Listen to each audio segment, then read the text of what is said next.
Mauunang ipipresenta ng prosekusyon ang mga testigo at ebidensyang may kinalaman sa article na matinding pagbabanta sa buhay ng Presidente, First Lady at dating House Speaker sa pagsisimula ng paglilitis ng impeachment trial ni Vice President Sara Duterte. Kasama sa testigo ang sheriff na sinuntok ni Vice President Sara Duterte noong siya ay mayor pa ng Davao City.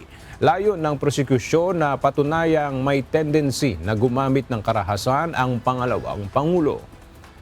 Sa documentary evidence naman, kabilang sa reserve evidence ng prosecution ay ang talaan ng mga nakarehistrong baril ni VP Duterte sa Philippine National Police upang patunayan na may kapasidad ang Vice Presidente na isakatuparan ang kanyang banta. Samantala, muling iginiit ng prosekusyon ang kahalagahan ng personal na pagdalo ni VP Sara sa nasabing paglilitis.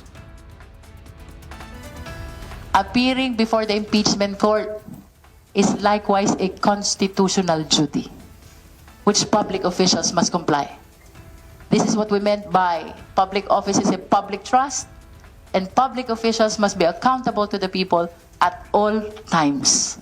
Ang sa atin, kung dumating yung circumstance na kinakailangan niyang humarap, we will be the ones to advise our client na kailangan niyang humarap at doon natin malalaman kung haharap siya o hindi, physically.